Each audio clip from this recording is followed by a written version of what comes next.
Fala galera, beleza? Oi gente, tudo bem? Sejam bem-vindos mais uma vez ao nosso canal Bruca no Quebec. No vídeo de hoje a gente vai falar um pouquinho sobre custo de vida com casa, morando em uma casa. A gente já tem um vídeo, eu vou deixar aqui, falando sobre custo de vida, mas era quando a gente morava no nosso apartamento alugado. Então agora que a gente está morando numa casa, desde outubro, já dá para ter uma ideia mais ou menos dos gastos que uma casa traz aqui no Canadá. Então é isso, deixa já aquele like no vídeo. Like. Se inscreva no canal, queridos. Por favor, gente, não peço só nada. É isso que a gente pede. Então vai ser meio que uma atualização do vídeo anterior, que foi a gente fez no ano passado, beleza? Então, bora pro vídeo.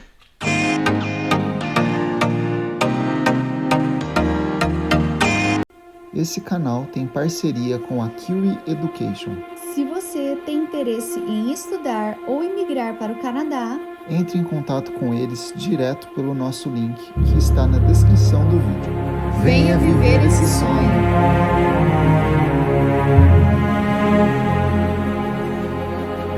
Bom, vamos lá então. Primeira conta que aumentou razoavelmente em comparação a quando a gente morava de aluguel foi a conta de luz. Então a casa ela é maior, tem mais cômodos, então principalmente agora no inverno, hoje nós estamos gravando esse vídeo em março, então estamos saindo, quase acabando o inverno, o aquecimento da casa acaba gastando mais energia. Então, só para vocês terem uma ideia, eu vou usar aqui minha colinha porque eu não lembro os números de cabeça. Mas no apartamento a gente tinha uma média de gasto com energia de $70 a cada 2 meses. Aqui nós temos duas opções, ou você paga bimestral ou você paga uma vez por mês um valor fixo e aí no final do ano se você usou mais do que você pagou, eles te reembolsam. Não, se você usou mais do que você pagou, você paga a diferença. Se você usou menos do que você pagou, eles te reembolsam o valor. Então, durante o verão, a gente tinha um gasto de $70 mais ou menos no apartamento. E no inverno, em cerca de $130. Um lembrete, eu também não lembro disso. No apartamento a gente pagava aquecimento? Era incluso no aluguel? Era na energia. O aquecimento ele era elétrico, assim como na casa. Então você paga o aquecimento na conta de energia. Tá. E então aqui na casa nós mudamos em outubro, final de outubro, então não era inverno ainda, mas estava quase. Então a primeira conta, que foi novembro e dezembro, o valor veio de $245. Só que eu acho que o que aumentou um pouco foi que a gente mudou para casa, todo fim de semana a gente recebia pessoas, então usava bastante a máquina de lavar louça, que ela gasta bastante, ela gasta razoavelmente. Que mais você acha? Eu acho que quanto mais gente tem, a gente tinha também, todo mundo tomava banho e tal, e aí é uma coisa que tava rolando mais, né? Então a energia tava pegando mais nessa época por causa disso. Exato. Mas E depois... também uma diferença que aqui na casa tem um aparelho que ele faz com que o ar da casa circule, que também ele é ligado na tomada e ele trabalha 24 horas por dia, que na casa ou no apartamento nós não tínhamos isso. Então, na casa, a primeira conta de luz, que foi novembro e dezembro, foram $145. E a segunda, que foi no pico do inverno, e acho que esse inverno a gente teve um agravante, porque foi bem... Foi bem frio, mais frio do que o ano passado. Exato. Então, foi $462 a conta. Mas não foi só pra gente, não foi só a gente que sentiu diferença. Nossos vizinhos aqui também foi 600 e pouco, eles são só um casal. Aqui realmente a comparação que a gente está fazendo é do apartamento para casa. A gente se policia bastante em relação aos aquecedores. Tipo, tem um quarto de visita, não fica ninguém lá, nunca. Então eu não vou deixar o quarto aquecendo. Então, mesmo assim, veio esse valor. Então é mais para vocês terem uma ideia. Então, por exemplo, novamente, no apartamento a gente gastava no inverno $140 a cada 2 meses, com a casa foi para 460. Então a facada é grande. Só para vocês terem uma ideia do gasto de energia para uma casa. E no inverno, E né? no inverno. Aí a gente vai esperar agora os próximos meses para saber quanto vai ser no verão. Com certeza vai diminuir drasticamente esse valor, porque não tem aquecimento. Mas é só para vocês terem uma ideia. Uma coisa também que a gente precisou colocar aqui em casa para poder guardar o carro foi uma cabana, como que chama? Abri d'auto. É o abrigo do carro. Então a gente alugou com uma empresa, eles vieram montar aqui antes de começar a neve e eles vão retirar depois que terminar a neve, óbvio, porque ela tá atolada de neve em volta. Então foi uma coisa prática pra gente, porque a gente chegou, não tem lugar ainda pra guardar, por exemplo, se a gente compra isso e a gente quer guardar, a gente não tem onde guardar por enquanto. Então a gente resolveu alugar e foi $400 já com as taxas. Isso, então, para a temporada inteira. Então a instalação a gente usa, né, durante o inverno e depois a desinstalação. Então isso daí varia de acordo com o tamanho do abrigo, né? Tem para 2 carros, para 4 carros e por aí vai. O que a gente comprou é para um carro só. Então esse é mais um gasto que pode colocar aí se a casa não tiver garagem. E se você não tiver problema de limpar a neve do carro todo santo dia, também não precisa. A gente, como a Bruna que vai trabalhar com o carro, não queria que ela acordasse mais cedo ainda para ter que fazer isso. Então a gente decidiu por colocar esse abrigo no carro. Aqui a gente decidiu não contratar o serviço de deneigement, que é de tirar a neve, com outras pessoas. Então quem é o nosso cara que retira a neve aqui em casa é o senhor marido. Exato, gente. Só para explicar. Aqui na casa você tem a entrada da garagem, né? Para você entrar com o carro e também a entrada da casa. Eu vou fazer um vidinho aqui e colocar aqui do lado para vocês ir acompanhando. Então, cai neve para danar. Você precisa limpar, senão você não consegue entrar com o carro. Então você tem 2 opções, na verdade. Ou você mesmo faz, aí você pode fazer com uma pá, você pode comprar uma máquina para fazer isso, Suflows para limpar, ou então você contrata uma empresa, que aí o cara vem com um trator e ele faz a limpeza para você.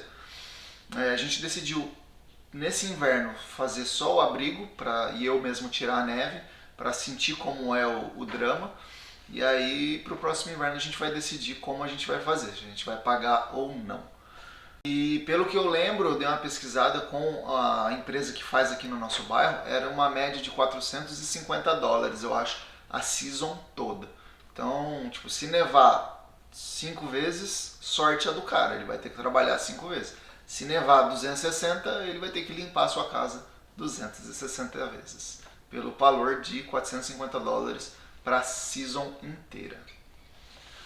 Bom, outra coisa que mudou em relação ao apartamento para casa foi vamos colocar assim, a parcela.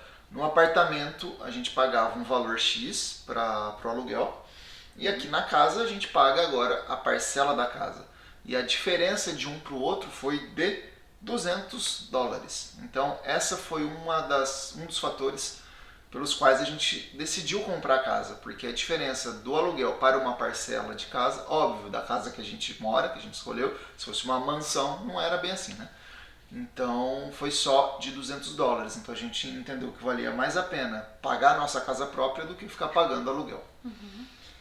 O seguro, aqui, gente, todo o apartamento alugado mesmo, ou a sua casa, é bom que você tenha um seguro, porque as casas elas são feitas de madeira, que pega fogo muito rápido. Então, para dar uma merda, já ouvi vários casos de várias pessoas que nem tanto só fogo, mas vamos supor, tem a máquina de lavar louça, se der uma merda e vazar água, arrebenta tudo, arrebenta o piso num apartamento, arrebenta o vizinho de baixo. Então eu já escutei histórias de pessoas que não tinham seguro e se lascaram. Aí isso é grave, porque daí você vai ter que tirar um dinheiro da onde você não tem, né? Exatamente. Então, para vocês terem uma ideia, o seguro do apartamento a gente pagava $30 por mês e o seguro da casa a gente paga $90. Então também teve um aumento aí do apartamento para a casa. Bom, além disso, para a casa tem mais uma novidade. Mais uma novidade. que é o seguro da hipoteca. Então, a gente foi no banco, conversamos lá, lembra que a gente ainda foi com uma moça no banco e ela ofereceu pra gente esse serviço. O que é esse serviço? Lembra? Não. Não, lógico que não. Serviço de Ah, morte de quando a ou pessoa invalidez. morre ou invalidez. E a gente tem esse serviço que a gente tem que pagar. Então, por exemplo, se eu morrer ou o Carlos morrer, a casa vai ser quitada. Exatamente. Se ficar inválido ou com algum problema, Eles pagam as parcelas da casa por até um certo tempo. Eu não lembro quanto tempo era, porque nós não optamos por pegar o de invalidez. A gente pegou só o seguro de morte. Então, como a Bruna falou, se acontecer alguma coisa comigo ou com ela, a casa ela é quitada automaticamente. Esse seguro sai mensalmente por $80. Então é mais uma coisa que você aí que está querendo comprar uma casa, põe aí no seu caderninho aí mais uma continha aí para pagar. caderneta. Exato. Bom, depois um gasto também que veio forte, né? Foi o Bienvenue, que é uma taxa de sejam bem-vindos, mas não Toma. sejam bem-vindos. Você tem que pagar alguma coisa pra gente. Exato. Então aqui, quando você compra uma casa, você tem essa taxa que você tem que pagar para o município e é uma taxinha bem legal. $2.600 no nosso caso. Ela varia de acordo com o valor da casa. Então, mais uma continha aí bem pesada aí pra gente pagar. Mas óbvio, quando você vai comprar uma casa, você já espera por isso. Só que a gente esperava que ia chegar depois de 3 meses, né? Chegou com chegou um mês. Mas a gente estava preparado já, então não teve tanto problema. Além disso, você tem como se fosse o IPTU do Brasil, que aqui nós temos as taxas municipais e escolares. Mesmo que você não tenha filho, que não use a escola, você é obrigado a pagar uma taxa escolar. A taxa escolar foi de $104, que a Bruna pagou ontem. E a taxa municipal, que é como se fosse o IPTU, ela foi pra gente de $2.600 por ano. E você pode dividi-la em 4 prestações. Então a gente pode pagar, vai ser tipo, paga em abril, aí pula um mês, paga a próxima, pula um mês, paga a próxima, pula um mês, paga a última. Então ou você pode ir lá e quitar de vez. São então feitas em 4 parcelas. Então, a internet e o celular aqui pra gente não mudou nada do apartamento pra casa, porque a gente continuou com os mesmos que foi do primeiro vídeo que a gente fez, né, do Exato. apartamento. Então os valores que a gente paga de internet residencial e dos celulares, do plano de celular, eles continuam mais ou menos o mesmo. Assim como o mercado, eu não lembro se no outro vídeo a gente falou sobre mercado, porque acho que A a gente gente nunca... comentou que a gente é diferente, a gente não come tantas... a gente não tem tanto problema se não jantar, a gente compra pela semana, né? Que foi, a Algo gente do falou tipo. alguma coisa assim, né? Não lembro. A gente come mais pipoca à noite também, Exato. não tem problema. Então o mercado a gente não costuma acompanhar muito quanto a gente gasta.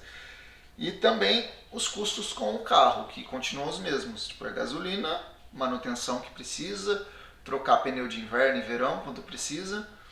E A única o coisa seguro. que mudou da gasolina é que ela está lá em cima, né? Agora. Hoje a gasolina está quase $2 o litro, então tá bem caro. E falando em gasolina, nós vamos deixar um vídeo aqui, que a gente fez um vídeo já sobre postos de gasolina, para vocês verem aqui como que é a diferença entre posto de gasolina no Brasil e daqui, como que funciona. Exatamente. E, para terminar, no nosso caso, como a nossa casa é uma casa nova, ela foi construída, nós somos os primeiros moradores, a gente precisa gastar com a frente da casa, que a gente precisa fazer, porque é só o terreno, e o quintal também. Então tem mais esse detalhe. Se você compra uma casa nova, você vai ter esses gastos também. Nós temos um tempo, 1 ano e meio, para fazer isso, mas anota aí também no seu caderninho, que é um gasto que vai entrar para sua conta bancária.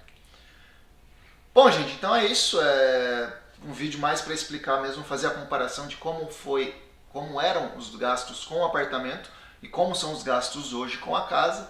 Espero que vocês tenham gostado, que possa ajudar aí a quem está querendo comprar uma casa a se planejar e não ser surpreendido com várias contas que chegam do nada na sua cartinha de correio. O que precisa fazer, Bruna? O que precisa fazer é se inscrever no canal. Se você ainda não é inscrito, dá aquele like e enviar esse vídeo para alguns amigos que vocês conhecem, que estão se preparando para comprar casa, estão se preparando para vir para o Canadá. Manda para eles, talvez vai ajudar alguma coisa a eles também. Exato. Então valeu, gente. Obrigadão. Até o próximo. Tchau, beijo.